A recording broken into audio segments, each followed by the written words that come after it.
Japan's nuclear meltdown is what everybody is talking about, but there is another meltdown that people should be concentrating on if you really want to prepare, if you really want to make a difference and be a life raft for someone else, and that is the economy.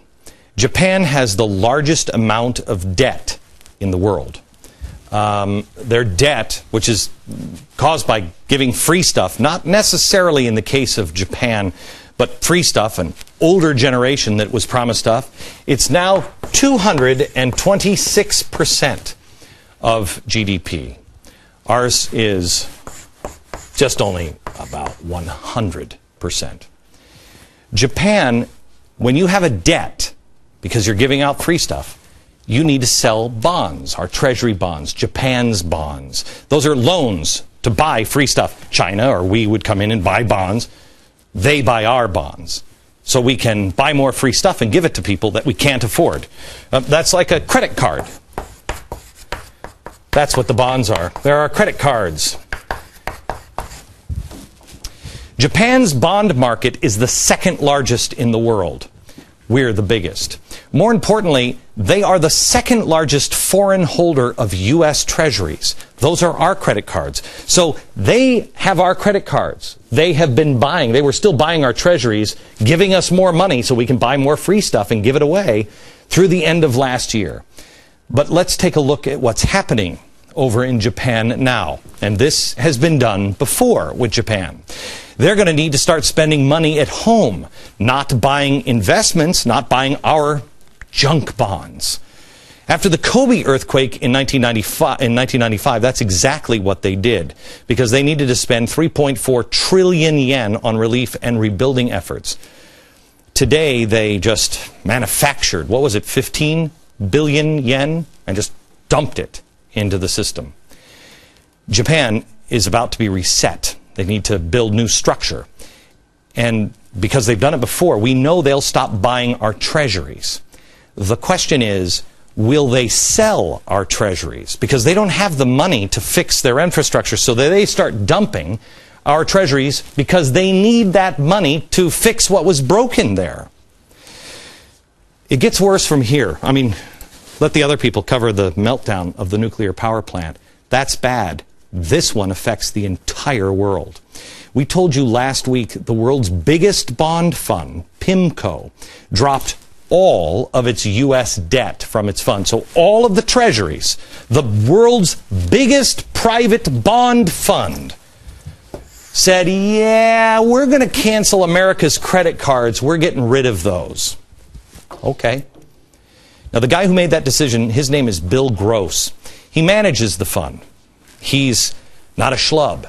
He was named the fund manager of the decade because they outperform everybody else.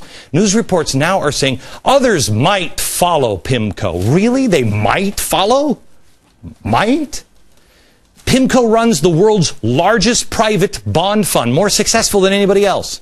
When the world's largest anything says, I don't think we're going to do that, do you think everybody else listens? You remember the E.F. Hutton ad?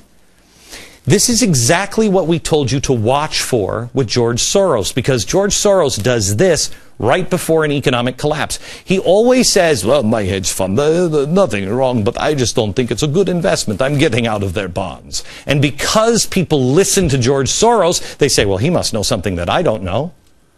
PIMCO is 10 times Soros of the bond market. The clock has started. Let me show you this chart from PIMCO. This is who bought. 50% foreign. We bought the rest. 10% of the Fed. Now, according to PIMCO, 70% is being bought. Our debt, our credit cards, being bought by us. With what? And 30% foreign. So, now, if Japan isn't buying or if they sell, what happens? Who will buy them in the future? It won't be Japan. The scary part is that there are credible people out there now talking about inflation as a good thing.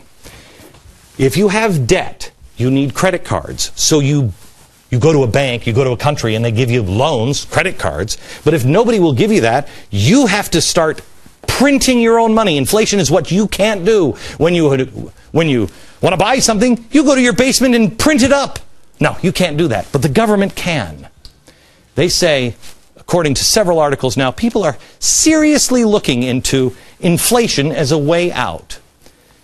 Something that financial advisor John Maudlin wrote about in his newsletter. Quote, given the powerful deflationary forces in the world, inflation will stay low in the near term.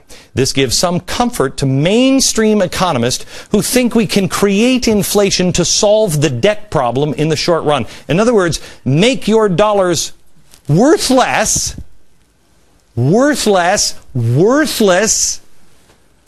to pay off the debt. A secondary warning, what's happening in Japan. They are molding it and reshaping the world closer to their heart's desire. Socialists, the Fabian socialists, remodeling and remolding the world.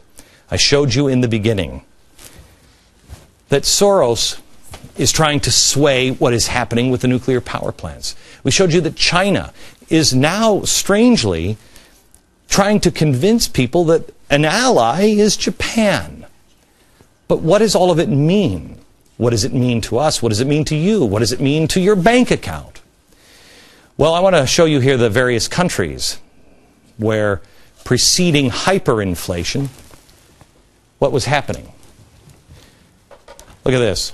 Before hyperinflations, France, Bolivia, Brazil, Poland, Germany, Japan, and the United States. Now, Japan is slightly over 40%, and here's where we are at 45%. Where are we? There we are, 45%. Who's going to buy our debt? Japan's central bank injected I thought it was billion, but it is trillion, isn't it? $1 trillion, or trillion yen. That's $183 billion right into the market to stabilize their economy. The nuclear meltdown story is the one everybody is talking about. But the one that really truly affects every human on Earth is the possibility of the global economic or bond meltdown. That is the threat.